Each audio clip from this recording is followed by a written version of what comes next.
కనకవర్ణం ప్రజ్వలత్ పావకం. ఎంతో శక్తివంతమైన టెంపుల్ ఇది. మీ అందరికీ తెలిసే ఉంటది అనుకుంటున్నా, బట్ ఇంకా కొంతమంది తెలియని వాళ్ళు ఉన్నారు. సర్వదా సుప్రసన్నం పటుతర ఘనగాత్రం. ఇక్కడ ఉన్న ఆంజనేయ స్వామి ఎట్లా వెలిసిండు, ఇక్కడ ఎలాంటి పూజలు జరుగుతాయి, ఎంత స్పెషల్ టెంపుల్ ఇది. జయ కరవాలం రామదూతం నమామి. అంజనాసు ప్రజావీరపూర్వ. సో లోపల ఆంజనేయ స్వామి వినాయకుడు వెలిసింది ఈ గుండు పైనే. ఉత్తిష్ట హరిశార్దూల కర్తవ్యం. తెలుసు కదా, అంటే ఆంజనేయ స్వామి వాహనం. ఉత్తిష్టోత్తిష్ట హనుమాన్ ఉత్తిష్ట విజయధ్వజ. సో బేసిక్ గా ఇది ఎంత కింది వరకు ఉందో అసలు అంచనా కూడా మనం వేయలేము అనేది. లోక్యం మంగళం కురు శ్రీరామచంద్ర చర. ఆయన చుట్టూ ఒక 5 చుట్లో 9 చుట్లో 11 చుట్లో తిరిగిపోతే మనకి ఎటువంటి కీడు జరగదు అని నమ్ముతారు. జపశీల భవాబ్ధిపోత శ్రీ జానకీ హృదయ. నమస్తే, వందేళ్ల ఆలయం సనాతన వైభవానికి స్వాగతం. Sponsored by Sharma gold company. Suman టీవీలో మీ పర్సనల్ అండ్ బిజినెస్ ప్రమోషన్స్ కోసం కింది నెంబర్ కి కాంటాక్ట్ చేయండి. Anchors dress courtesy Saree house, OU colony, Shaikpet, Hyderabad. ఈ రోజు నేను వచ్చేసిన సికింద్రాబాద్ తాడ్ బండ్లుండా వీరాంజనేయ స్వామి టెంపుల్ కి. ఎస్, ఎంతో శక్తివంతమైన టెంపుల్ ఇది. మీ అందరికీ తెలిసే ఉంటది అనుకుంటున్నా, బట్ ఇంకా కొంతమంది తెలియని వాళ్ళు ఉన్నారు. అండ్ ఇన్ డీప్ గా అంటే చాలా మంది గుడికి వస్తూ ఉంటారు, పోతా ఉంటారు, మొక్కుకుంటారు. ఇక్కడ చాలా దేవుడు చాలా శక్తివంతుడంట, మనం కోరుకున్న కోరికలన్నీ తీర్చేస్తాడంట అన్న విషయం అందరికీ తెలుస్తుంది. కానీ ఆ గుడి యొక్క చరిత్ర, ఆ గుడి ఎట్లా కట్టిండ్రు, ఏం కథ, అసలు ఏంది స్పెషాలిటీ, ఇవన్నీ ముచ్చట్లు చెప్పేటందుకే నేనున్నా. కాబట్టి మీ అందరికీ ఈరోజు ఇక్కడున్న ఆంజనేయ స్వామి ఎట్లా వెలిసిండు, ఇక్కడ ఎలాంటి పూజలు జరుగుతాయి, ఎంత స్పెషల్ టెంపుల్ ఇది, ఇవన్నీ మనం తెలుసుకుందాం పార్టీగా.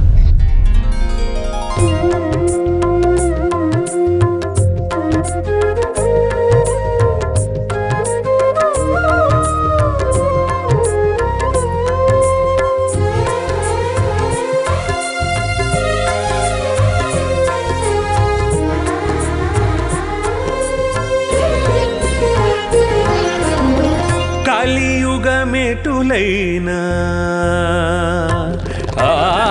కలియుగమెటులైనా కలదుగా. అస్సలు ఆంజనేయ స్వామి ఆ బయటికి వెళ్ళే కనబడుతుంది తెలుసా. అందుకోసమే చాలా మంది అస్సలు ఇట్లా పక్కకి ముఖం తిప్పుకోకుండా ఈ ముందుకెళ్ళి పోయేటోళ్ళు లోపల ఆంజనేయ స్వామి ముఖం చూసుకొని అంతా శుభం జరగాలని మొక్కుటా పోతున్నారు. సో నేను ఇప్పుడు ప్రస్తుతం గుడి లోపలికి వచ్చిన. గుడి చాలా పెద్ద ఉంది. ఇంకా ఫస్ట్ నేను మీ అందరికీ ధ్వజస్తంభం చూపిస్తాను.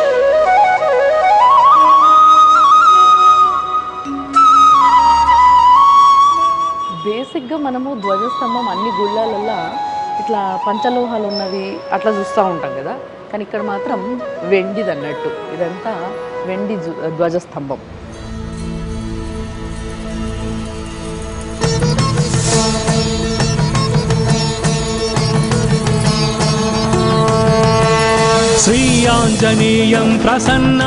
సో లోపలికి రాగానే ధ్వజస్తంభం ముంగట వెండిది క్యామెల్ ఉంది. తెలుసు కదా, అంటే ఆంజనేయ స్వామి వాహనం. ఎస్, ఆయన సతీ సమేతంగా ఈ వాహనం పైన మనందరి కోసం, అంటే వాయు వేగంతో బుస్మని వెళ్ళిపోతాడు కదా, ఆయన వాయుపుత్రుడు కదా.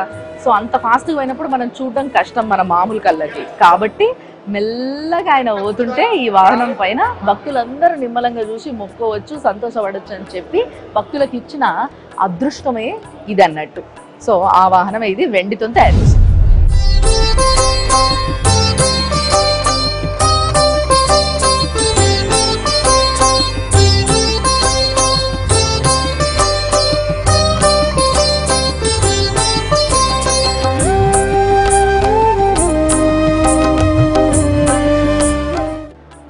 రోజు చాలా మంది భక్తులు వస్తారు ఇడికి. అండ్ ముఖ్యంగా ట్యూస్డే రోజు, సాటర్డే రోజు విపరీతంగా జనాలు వస్తారు. ఇగో వెనకాలకి వెళ్ళి గుండు కనిపిస్తుంది చూసినరా. ఇది ఏదైతే ఇట్లా గుండు ఉందో ఒక రాయి, ఆ రాయి పైనే ఆ ఆంజనేయ స్వామి స్వయంగా వెలిసిండు అన్నట్టు. అయితే మీకు ఇంకో ముచ్చట చెప్పాలి ఏంటి అని అంటే, ఈడ చాలామంది మామూలుగా ఈ మండలి అని చేస్తారు కదా, అంటే మాల వేసుకుంటారు కదా 41 రోజులు 45 రోజులు, డిపెండ్స్ వాళ్ళు ఏం మొక్కుంటారో దాన్ని బట్టి. సో అట్లా మాల వేసుకున్న వాళ్ళు, అంటే ఆంజనేయ స్వామికి మాల వేసుకున్న వాళ్ళు చాలామంది రెగ్యులర్గా ఇక్కడికి వచ్చి చుట్టూ తిరగడము, ఇక్కడ ఉండడము, వెనకాల రూమ్స్ అవి ఇవి ఉంటాయి, ఇక్కడ ఉండడము, పూజలు చేసుకోవడము, సో ఇట్లా గడుపుతూ ఉంటారు అనమాట. అండ్ చూసారు కదా, ఆ రాయిని అందరు ముట్టుకోవడము, లేకపోతే దానిపైన రాసే అందరు రాస్తూ ఉంటారు ఇక, మన వాళ్ళకి అలవాటు కదా, అవి ఇవి గీకుడు రాసుడు ఇట్లాంటివి చేయొద్దు అని చెప్పేసి ఇట్లా చుట్టుముట్టు కూడా ఫెన్సింగ్ వేసినట్టు వేసేసారు అనమాట. బట్ మెయిన్గా మీకు అందరికీ తెలిసిందే, ఒకనొక టైంలో మొత్తం అంతా కూడా గుండ్లు బండలు రాళ్ళు గుట్టల్లాగానే ఉండేది మొత్తం అంతా ఈ ఏరియా కూడా. సో అందులో ఒక గుండు పైన వెలిసిండు కాబట్టి మిగతా అంతా మామూలుగా యూనో ఏమంటే జనాలు వచ్చేసి ఆక్యుపై చేసేసి ఇల్లులు ఈ షాపులు ఇవన్నీ పెట్టుకున్నప్పటికీ ఈ ఒక్క గుండు మాత్రం అట్లే ఉండిపోయింది. అండ్ దాని మీద ఆంజనేయ స్వామి వెలిసిండు కాబట్టి ఆ పూజలు అప్పటి నుంచి జరుగుతూనే ఉన్నాయి. ఎప్పటి నుంచి అనే విషయం నిజంగా మీకు చెప్తే షాక్ అవుతాం. చెప్పనా? త్రేతాయుగం నుంచి. ఎస్, ఈ కలియుగ పురుషుడు కాదు ఆయన, త్రేతాయుగంలో ఆయన ఇక్కడ వెలిస్తే అట్లే అప్పటి నుంచి పూజలు చేయడం జరుగుతూనే ఉంది. సో ఒక చుట్టూ తిరిగి ఇట్లా వచ్చినాం కదా, వచ్చినప్పుడు ఇగో ఇక లెఫ్ట్ సైడ్ అంటే స్వామి వారికి ఇట్లా గర్భగుడికి పక్కనే రాముడు, సీత, లక్ష్మణుడు, ఆంజనేయ స్వామి మంచిగా పాలరాయి విగ్రహాలు ఉన్నాయి. ఎంత క్యూట్, ఎంత ముద్దుగా ఉన్నాయో చూసిండ్రు కదా. నిజంగా శ్రీరామనవమి రాబోతుంది కాబట్టి శ్రీరామనవమికి ఈ స్వామికి ఇక్కడ కళ్యాణం చేస్తారు. అసలు మామూలు వైభవంగా చేయరు, అస్సలు మొత్తం బంబాటు ఉంటుంది. అప్పుడు మస్తు మంది ప్రజలు వస్తారు, మస్తుగా భోజనాలు, కళ్యాణం. నిజంగా ఒక వేడుకని, ఒక పెళ్లి వేడుకని ఘనంగా చేసుకుంటే ఎట్లుంటుంది, 2 కళ్ళు చాలవు అంత ఘనంగా చేస్తారు అనమాట. సో అందుకోసమే నేను చెప్పిన కదా, ఆంజనేయ స్వామి కోసమే శ్రీరామచంద్రుడు ఇక్కడ ఉన్నాడు అని చెప్పేసి. సో అందుకోసం ఈయన ఉండాలి కదా కంపల్సరీ ఆయనకి, అందుకోసమే ఇక్కడ ఈయన కూడా ఉన్నాడు అనమాట. బట్ వెలిసింది మాత్రం ఆంజనేయ స్వామి. ఆంజనేయ స్వామితో సహా వినాయకుడు కూడా ఇక్కడ లోపల వెలిసిండు. ఎస్, అదేంటి, ఇదేదో వేరే కనెక్షన్ ఉందే అంటే ఇక్కడ ఏదో ఇంకా స్టోరీలు ఇంకేదో ఉంది అనే ఫీలింగ్ వస్తుంది కదా, అది నేను చెప్తా. దానికన్నా ముందు ఇంకొంచెం ఇటు వస్తే, అంటే గుళ్ళ మీరు చూస్తే గర్భగుడికి పక్కన రాముడు ఉన్నాడు, ఆ రాముడికి పక్కన శివుడు ఉన్నాడు. ఎస్, సో ఆ ఈశ్వరుడు మరి అంతే కదా. ఆంజనేయ స్వామి అంటే ఎవరు? ఆ రుద్రుడే ఆంజనేయ స్వామి కాబట్టి మరి ఆయన రూపమే కాబట్టి ఆయనను కూడా ఇక్కడ ప్రతిష్ఠించారు అనమాట. సో శివుడికి ఇక్కడ అభిషేకాలు అవన్నీ జరుగుతాయి బాగా, ముఖ్యంగా శివరాత్రి అప్పుడు ఆ టైంలో.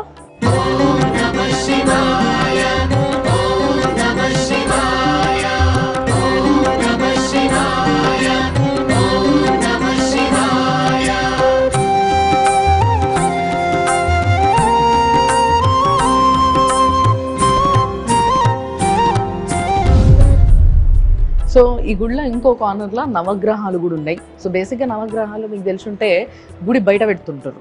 నవగ్రహాలు అనేది ఇట్లా సెపరేట్గా ఇంకో మండపం కట్టి గుడి ఆవరణంలో పెడుతుంటారు.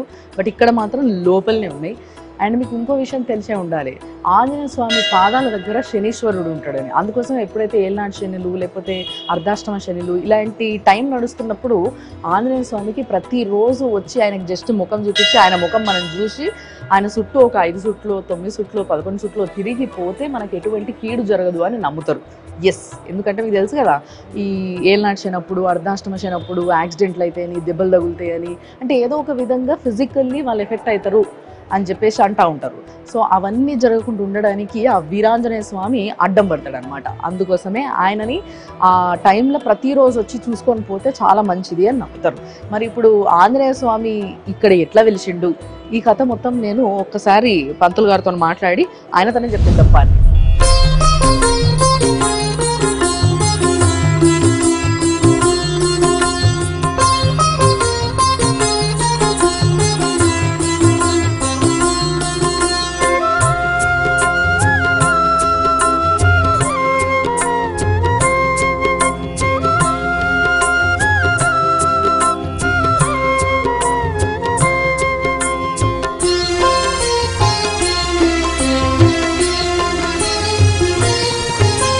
శరణం శరణం హనుమంత స్వామి శరణం హనుమంత పవన కుమార హనుమంత పాప వినాశక హనుమంత శరణం శరణం హనుమంత స్వామి శరణం హనుమంత పవన కుమార హనుమంత పాప వినాశక హనుమంత శరణం శరణం హనుమంత స్వామి శరణం హనుమంత పవన కుమార హనుమంత పాప వినాశక హనుమంత శరణం శరణం హనుమంత స్వామి శరణం హనుమంత పవన కుమార హనుమంత పావన చరిత హనుమంత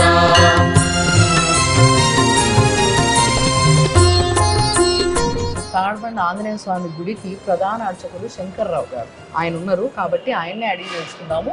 ఈయన ఇక్కడ ఈ దేవుడు స్వయంగా ఎట్లా వెలిచిండ్రు అని. స్వామి నమస్తే. నమస్తే అమ్మ.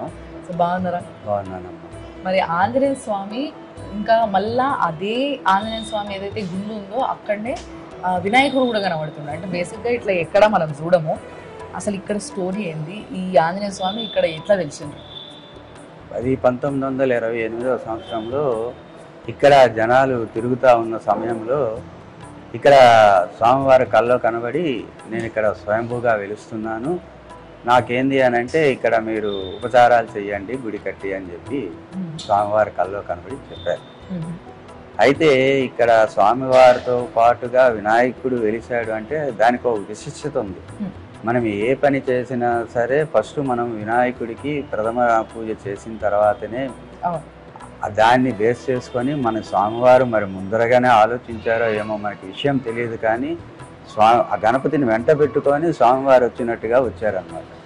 మేము చూసేసరికల్లా ఏంది అని అంటే యువతల గణపతి అవతల స్వామివారు ఇద్దరు ఏంటంటే ఆ ఆకారాల్లో కనబడ్డారనమాట.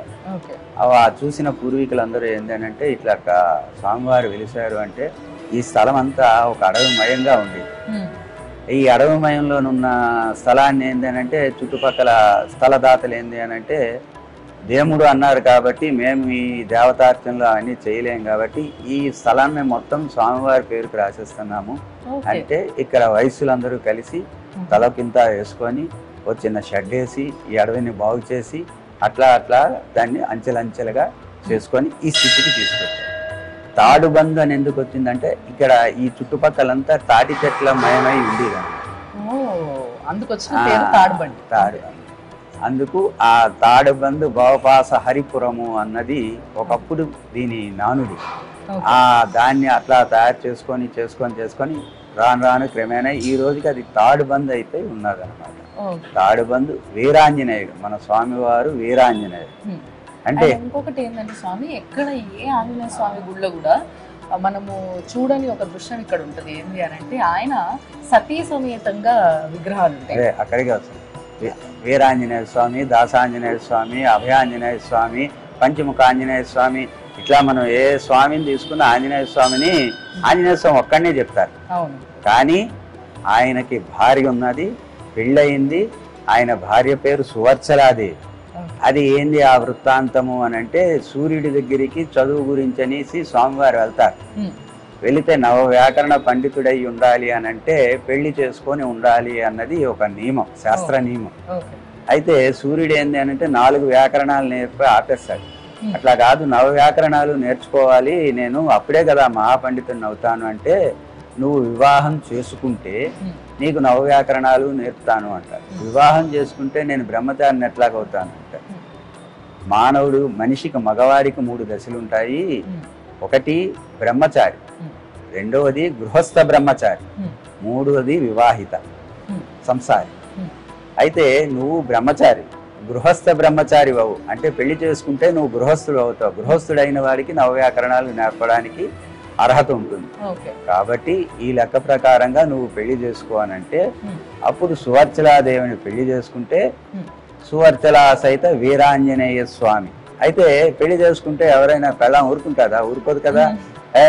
నేను పెళ్లి చేసుకున్నాడు, నువ్వు నేర్చుకోవడానికా, నన్ను బ్రహ్మచారికి ఉండడానికా?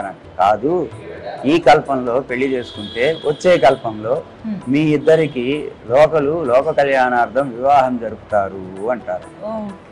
అందు గురించని జ్యేష్ఠ మాసంలోని వచ్చే త్రయోదశికి స్వామివారికి కళ్యాణం జరుగుతుంది. అట్లానే ఏంది అని అంటే మనకి ప్రధాన ఆలయం ఆంజనేయ స్వామి. ఓకే. ఈ ప్రధాన ఆంజనేయ స్వామికి పక్కన ఏంటంటే మనకి విఘ్నాలు కలగకుండా చూసుకోవడానికి గణపతిని తీసుకొచ్చారు. ఇది ఈ కాంబినేషన్ ఎట్లా ఉంటుందంటే ఇందాక మీరు చెప్పినట్టుగా ఎక్కడ దొరకదు. కానీ స్వామివారు ఏంటంటే నన్ను కొలిచిన తర్వాత గణపతిని కొలవకపోతే విఘ్నాలు కలిగిస్తాడేమో అన్న ఒక దీని మీద గణపతి సమేతుడే మనందరినీ ఆశీర్వదించడానికి స్వామివారు ఇక్కడ వచ్చారు. ఇక దీనికి అనుబంధంగా ఉపాలయాలు ఉన్నాయి. ఈ ఉపాలయాల్లో మొదటిది రాముల వారిది. ఇక ఆయన గురువే కాబట్టి రామనామం చెప్తే ఆయన మురిసిపోతాడు కాబట్టి కంపల్సరిగా ఆయన ఉండాలి కాబట్టి ఉపాలయాలు ఆ రాముడు ఉపాలయం పెట్టాం. అట్లానే శివుడు ఉపాలయం ఉంది. శివుడిని ఎందుకు పెట్టారు అని అంటే జనరల్ గా ఏ గుళ్ళోనైనా సరే చాలా గుళ్ళు షిరిడి సాయిబాబా అని అమ్మవారని ఇవన్నీ, కానీ వీటికి ఒక లింక్ ఉంది. శివుడికి ఏంది అని అంటే ఆంజనేయ స్వామి శివాంశ సంభూతుడు. సో ఆంజనేయ స్వామిని కొలిచినా శివుణ్ణి కొలిచినా ఒకటే. అలాంటప్పుడు మళ్ళీ ప్రత్యేకించి ఎందుకు పెట్టాలి అని అంటే కాదు, వచ్చే భక్తులు ఏంటంటే లింగంలో పూజిస్తే ఆనందం వాళ్ళకి వేరే ఉంటుంది కాబట్టి ఈయన ఇదే ప్రతిరూపమే కాబట్టి శివుణ్ణి పెట్టారు. అట్లానే నవగ్రహాలను ఎందుకు పెట్టారు, ఈయనకు ఉపాలయంగా నవగ్రహాలను ఎందుకు పెట్టారు అంటే ఆంజనేయ స్వామి అడుగుతాడు, నన్ను కొలిచిన వాళ్ళకి నీ యొక్క పీడ ఉండకూడదు, వాళ్ళకి ఉపశమనం ఉండాలి అని అంటే అప్పుడు శనీశ్వరుడు సరే స్వామి అని చెప్తాడు. అందుకు ఈ గుడిలో నవగ్రహాలని పెట్టితే ఈయన గుడిలో నవగ్రహాలని కొలిస్తే ఎటువంటి ఈతి బాధలు కానీ ఎటువంటి కష్టాలు కానీ ఉండవు అన్న దాని గురించి ఈ 4 ఉపాలయాలకి ఉన్న ప్రత్యేకత అది అనమాట. రెండవది మనం ఎక్కడైనా నవగ్రహాల గుడికి వెళ్ళి ప్రదర్శనాలు చేసి బయటికి వెళ్ళి కాలు కడుక్కొని వస్తాం, కానీ ఒక్క ఆంజనేయ స్వామి గుడిలో మాత్రము కడుక్కో అక్కర్లేదు. నవగ్రహాలు ప్రదర్శనం చేసి ఆంజనేయ స్వామికి దండం పెట్టుకున్నారు అని అంటే వాళ్ళు ముక్తి పొందినట్టుగా, కాబట్టి దానికి పర్వాలేదు. ముందు నవగ్రహాలకు తిరిగి వచ్చిన తర్వాత ఆంజనేయ స్వామి దర్శనం చేసుకోవచ్చు, కానీ ప్రత్యేకించి వెళ్ళి కాలు కడుక్కునే అవసరం లేదు. అట్లానే శనీశ్వరుడికి మనము శని త్రయోదశి నాడు అభిషేకం చేస్తాం. జనరల్ గా ఎక్కడైనా అభిషేకం చేసి ఇంటికి వెళ్ళి స్నానం చేస్తాం శని త్రయోదశి. కానీ ఈ గుడిలో ఉన్నది ఈ గుడి అనే కాదు, ఆంజనేయ స్వామి గుడికి సంబంధించి నవగ్రహాలు ఏదున్నా అక్కడ మనం చేస్తే స్వామివారి అనుగ్రహం ఉంటుంది కాబట్టి అక్కడ అభిషేకం చేసుకుని ఇక్కడ దర్శనం చేసుకుంటే మళ్ళీ మనం ఇంటికి వెళ్ళి స్నానం చేసుకునే అవసరం ఉండదు. అది ఆంజనేయ స్వామికి నవగ్రహాలకి లింకు. అసలు ఇంత లింక్ ఉందన్న విషయం ఇక్కడ రెగ్యులర్ గా వచ్చే భక్తులకు కూడా చాలా తక్కువగా తెలుసు అనుకుంటా. అట్లానే ఆంజనేయ స్వామికి శివుడికి ఉన్న లింకు, అట్లానే ఆంజనేయ స్వామికి రాముల వారికి ఉన్న లింకు. మరి ఈ గుళ్ళో ముఖ్యంగా మనకి హనుమాన్ జయంతి కానీ లేకపోతే శ్రీరామనవమి కానీ చాలా వైభవంగా చేస్తారు కదా, సో ఆ టైంలో ఏంటి స్పెషల్? మనం జనరల్ గా మీ పుట్టినరోజు నా పుట్టినరోజు వచ్చింది అనుకోండి, ఒక కేక్ కట్ చేస్తాము, 4 ఫ్రెండ్స్ వస్తారు, తింటారు, వెళ్ళిపోతారు. అదే మీరు ఐఏఎస్ పాస్ అయ్యారు, నేను ఐఏఎస్ పాస్ అయ్యాను అనుకోండి, ప్రపంచం మొత్తము దాన్ని ఒక పెద్ద వేడుకగా చేసుకుంటారు. జనరల్ గా ఆంజనేయ స్వామి పుట్టినరోజు వైశాఖ మాసంలో, చైత్ర మాసంలో చైత్ర పౌర్ణమి నాడు ఆంజనేయ స్వామి విజయం సాధించిన రోజు కాబట్టి చైత్ర పౌర్ణమి విజయం సాధించాడు కాబట్టి ఈ విజయాన్ని ఏంటంటే ప్రపంచం మొత్తము పండగగా జరుపుకుంటుంది. హనుమ జయంతి అన్నది ఒక నామకరణం దీనికి తీసుకొచ్చి పెద్ద పండగగా చేసుకుంటున్నారు. అంటే స్వామివారు ఏంది అని అంటే ఈ రాముల వారిని లక్ష్మణుని బ్రతికించి సీతమ్మ జాడ తెలుసుకొని రాముల వారికి తెలిపి పెద్ద విజయాన్ని చేకూర్చాడు కాబట్టి ఈ విజయోత్సవాన్ని జయంతిగా ప్రపంచం మొత్తం చేసుకుంటుంది. అట్లానే హనుమ జయంతి నాడు ఏంటంటే ఆయన పుట్టినరోజు ఏంటంటే ఎక్కడ ఉన్నవాళ్ళు అక్కడ ఈ వాడవాడలో ఉంటుంది కాబట్టి వాడవాడలో ఎక్కడున్న గుడిలో అక్కడ హనుమ జయంతి వేడుకలు జరుపుకుంటారు. కానీ ఈ హనుమతి విజయోత్సవాన్ని మాత్రము ప్రతి ఎక్కడ వాడలో ఆ గుడి నుంచి ఈ గుడికి వస్తారు, ఈ గుడి నుంచి ఇంకో గుడికి వెళ్తారు. ఇట్లా ఏంది అని అంటే ఎక్కడికెక్కడికో తిరిగి మన స్వామివారు గెలిచారు అన్న చాటి చెప్పుకునేటట్టుగా పెద్ద పెద్ద. ఈ గుడి దగ్గర ఇంకొక స్పెషాలిటీ ఏంటంటే కొత్తగా కొన్న బండ్లన్నీ కూడా ఇక్కడ పూజకు వస్తాయి. మామూలుగా కొన్ని స్పెషల్ గా కొన్ని గుళ్ళు ఉంటాయి. ఇప్పుడు మనకి జూబ్లీ హిల్స్ లో ఉన్న పెద్దమ్మ గుడి కావచ్చు, ఇక్కడ ఈ స్వామి గుడి కావచ్చు. ఈ మెయిన్ గా ముఖ్యంగా నాకు తెలిసి హైదరాబాద్ లో మాక్సిమం బండ్లు ఇక్కడికే వస్తాయి పూజకి. Okay sir, thank you so much.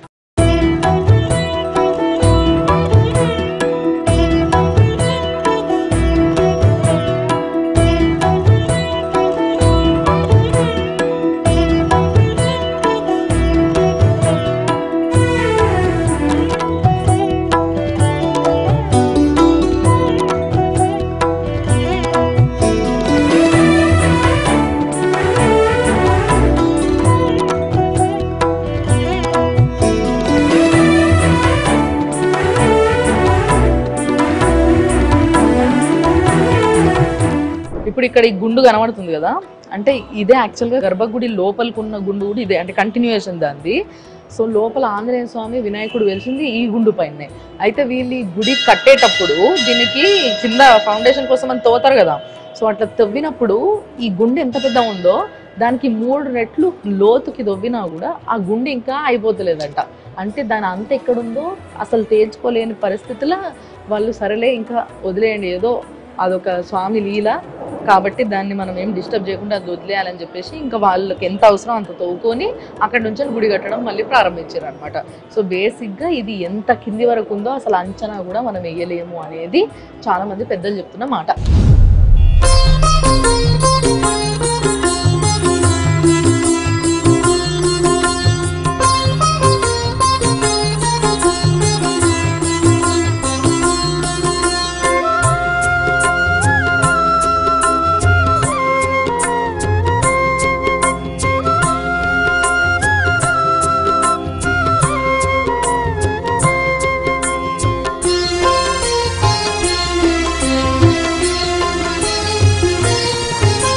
శరణం శరణం హనుమంత స్వామి శరణం హనుమంత పవన కుమార హనుమంత పాప వినాశక హనుమంత.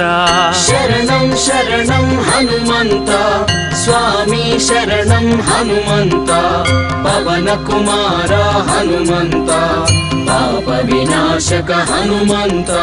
శరణం శరణం హనుమంత స్వామి శరణం హనుమంత పవన కుమార హనుమంత పాప వినాశక హనుమంత.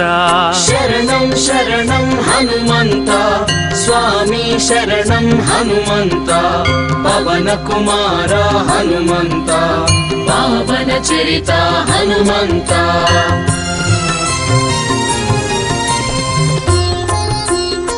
హాయిగా ఎంతో మనశ్శాంతిగా ఉంది. చూసిండ్రు కదా, ఇది ఈ వారం వందేళ్ల ఆలయం సనాతన వైభవం sponsored by Sharma gold company. మరి మనకి సిటీలోనే ఇంత మహిమ గల గుడి ఉంది అని అంటే ఎవరైనా మిస్ అవుతారా? అందుకోసమే ఎవరైనా మిస్ అయిన వాళ్ళు ఉంటే తప్పకుండా వచ్చేసేది సికింద్రాబాద్ దగ్గర ఉన్న తాడ్బండ్ వీరాంజనేయ స్వామి గుడికి. తప్పకుండా ఇడికి రావాలి, దర్శనం చేసుకోవాలి, ఆ స్వామిని మనసారా మొక్కుకోవాలి నమ్మకంతో. అన్ని కోరికలు తీర్చేస్తాడబ్బా. మరి చూస్తూనే ఉండండి Suman TV. Anchors dress courtesy Saree house, OU colony, Shaikpet, Hyderabad.